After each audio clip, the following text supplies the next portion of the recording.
think it was just yesterday we made mention that Miller Lite had been awfully quiet when it came to addressing their unearthed campaign that they tried to hide from March, which is always kind of funny when you think about it in retrospect. If you were ashamed about your campaign to the point where you would unlist it, would you consider it a successful campaign if you didn't want anybody to see it? Weird thing that you had to do there, but yeah, no, it came out, and Miller Lite, unlike Bud Light, hadn't really made a statement, and lo and behold, here we are today. Women shouldn't be forced to mud wrestle in order to sell beer. Yeah, but have you talked to the average modern woman? They don't really offer all that much outside of mediocre eye candy, so if you're going to put them in something and have them wrestle in low-cut tops, at least they're adding some sort of value to this world. Miller Lite trashes its 2003 catfight ad as it hits back at critics over its apology for using women in bikinis to sell beer, as Trump advisor slams the firm. Yeah. Would you take a look at that? Corporations actually do march in lockstep. Weird situation that we find ourselves in. So Molson Coors, which, okay, cool. If we're going to take the holistic approach to this, I like what happens with the Anheuser-Busch situation. Now, Molson Coors. Haven't seen any of the old Silver Bullet campaigns or any of those Coors girls from back in the cut been apologized for yet, still under that umbrella. And then on the Molson side of things, well, for Canadians, you'd have to go get rid of Canadian as well if you want to be 10 toes down on this stuff. I'm just saying, man, know what's under that umbrella right there, if you think this is going to be the same thing. But they bring up this 2003 catfight ad. I remember this reasonably well. I seen the ad beforehand, before we got to the article here. This was in my research project, or process rather. And it was your stereotypical old school beer campaign. Hot chicks on the screen saying you can, be in the same room as us if you drink from this bottle. Fantastic stuff. It worked for generations. Those posters are lauded. Those women are applauded. And hey, man, that was the world that we used to live in, but now we live in, well, a different bit of a world. Not saying that it's good, not saying that it's bad, just saying that it's different. I have my opinions on it, but we have an article to go through. Miller Lite has hit back after the brewing giant was criticized for apologizing over its history of using bikini-clad women in their advertisements. Yeah, it's the same thing when you have a chick that goes through her hoe phase, and then all of a sudden she gets right with the Lord, and, oh, I don't want to be judged for my past, but then at the same time she'll disqualify a guy if he doesn't make enough money, or he's not tall enough. Oh, okay, cool. You want to go ahead and you want to disqualify guys for things that are outside of their control, but and for decisions that they made in their past, but you don't want them to disqualify you for the decisions that you made? Oh, interesting. Anyways, the company released the campaign for Women's History Month in March, which brought up old marketing materials, turned them into compost, which Brett Cooper thought was super cool and exciting. That was yesterday's stream. That was a lot of fun, by the way. Spokesperson for Moore's, I've tried to just put them both together. You see, the Moors, you used to brew the beer. They were among some of the first to ever brew the beer. But Molson Coors hit back at the claims the advertisement was woke. Yeah, it is, if you want to take that broad definition of it, but okay. Telling DailyMail.com, this video is about two things: worm poop and saying women are the equivalent, shouldn't be forced to mud wrestle in order to sell beer. Yes, because having them moralistically lecture you for saying that you're a bad individual if you think attractive women in skimpy outfits are tantalizing. Bad male sex drive. You're terrible. Like, fantastic. You're going to try to shame me into buy your product? Yeah, I don't really think so, man. But yeah, no, here's a little snippet of it, and for some reason I remember this. I can't quite think of what reason I would remember this, especially at 2003, so I was 13 years old at the time. I think I remember that. And even though we watched this one more recently, I don't remember much of that outside of all of the great advertisements that were in the background. Boy, those were the days, but oh well. Neither of these things should be remotely controversial, and we hope beer drinkers can appreciate the humor and ridiculousness of the video back in March. Yeah, I could see that it was supposed to be kind of a joke for the fact that, yeah, she did the old taste test inadvertently on, the fertilizer, but it was all wrapped in revisionist history. So I understand what you were going for. It missed the mark, and then for you to try to rewrite your own ad campaign, like, come on, it's disingenuous to say the least.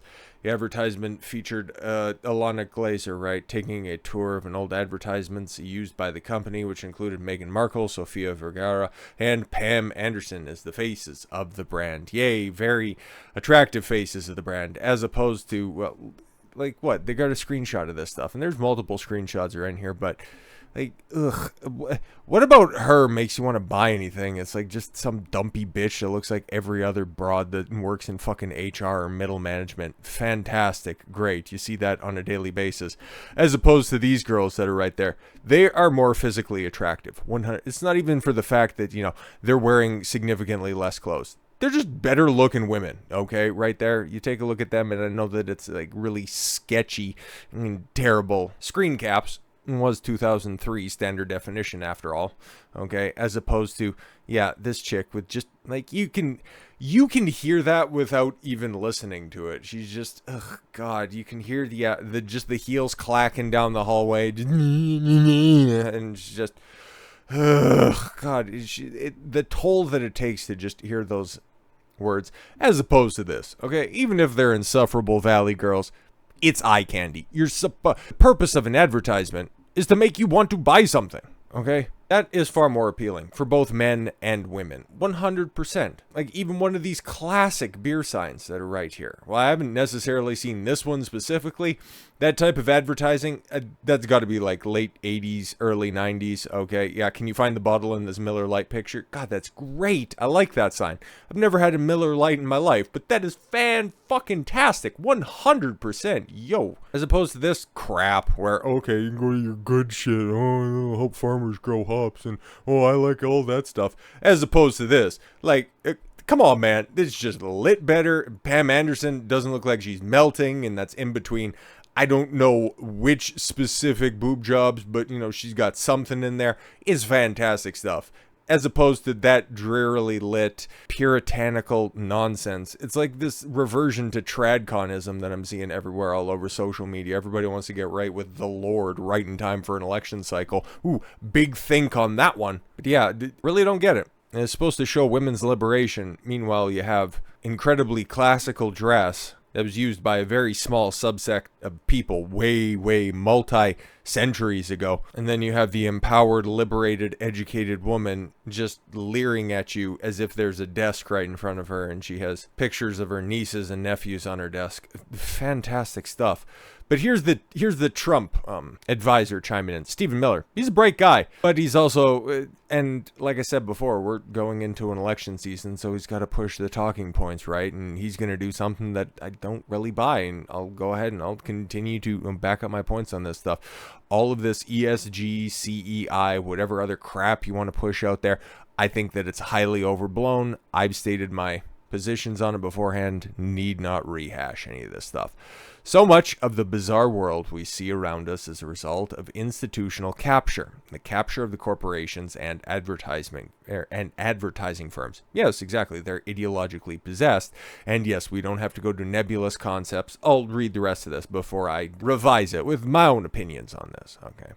But to understand these phenomenons, you also have to understand the power of the new social credit scores for the corporations, CEI, and ESG. Yeah, see, that's where we differ. That's right there. He gets it right in the first half, and then in the second half, he puts the ball on the turf and fumbles it away by going my deep state and blah, blah, blah, bad faith actors, George Soros, whatever the hell else you want to. But no, yeah, the corporations, the advertisement firms are, in fact, captured.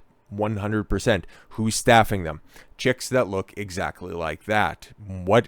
You can guess the politics. You can guess the talking points by simply looking at that picture right there. It doesn't take a rocket scientist in order to figure out that, oh wow, if they're going to be dyed-in-the-wall liberal feminists that only specifically talk about identity politics and issues that are pertinent and relevant to themselves, and they're going to try to take the easiest jobs possible, which, advertising and marketing, where they can all just sit around with their other girlfriends around a conference table in order to come up with advertisement campaigns that'll, for well-established brands that won't really move the needle, and unless you do something catastrophically stupid like Bud Light did, it isn't really going to affect the company negatively either. And in today's day and age, you just outsource it to an quote-unquote influencer with a large enough platform, and hey man, all you need to do is just write a check, and then you can just sit around and drink from the red wine tap that's in everybody's commissaries. Okay, wonderful, fantastic. You don't have to go to ESG, CE, social credit, all that crap. It's just as simple as follow the money, look at the people instituting the policies. It's feminism all the way down. But like I said, Miller Lite, maybe, because maybe they'll end up being the next Bud Light. That's what I mean by that, okay? Maybe, but you also don't see that same energy because, well, for the video that we looked at yesterday on the stream with Brett Cooper, oh, see, at least they aren't mocking women, okay? Because tradcons have already accepted the framing that everything needs to be done in service of making a woman's life easier, and men just need to bear their burden, just carry their cross. And they've accepted the framing as well that, well, men are ridiculous, men are borderline abusers, and the only way that we get out of the situation is if guys just man up and wife these hoes, because if guys were strong, masculine people, well, don't worry about anything else. Women will just fly right in the face of that. God, that's so fucking hilarious because they don't get it at all whatsoever. That's why I can't take...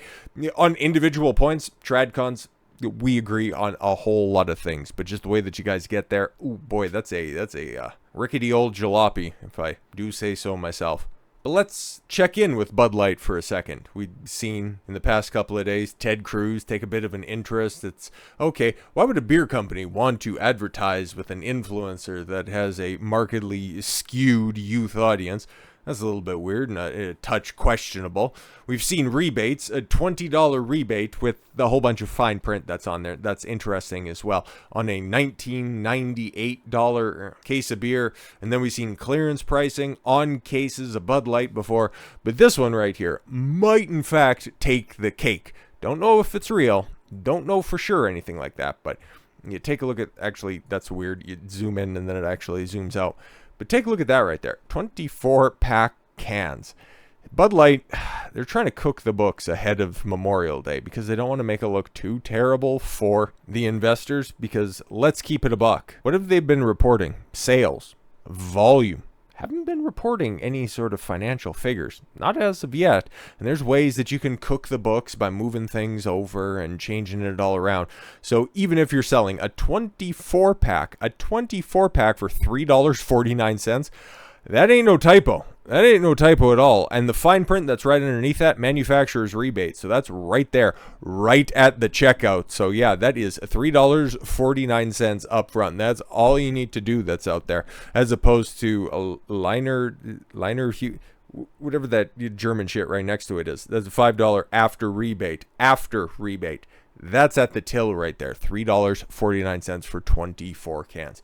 Listen, man, I don't like beer like that, but if you're out there to try to get beer, that could theoretically entice you. They just want to get their numbers up. They don't really care how they accomplish it, and because Anheuser-Busch is such a large corporation, they can tank the financial hit for a second. As long as it makes them look good that they're still moving product that's out there, they're trying to weather the storm. Will it work, though?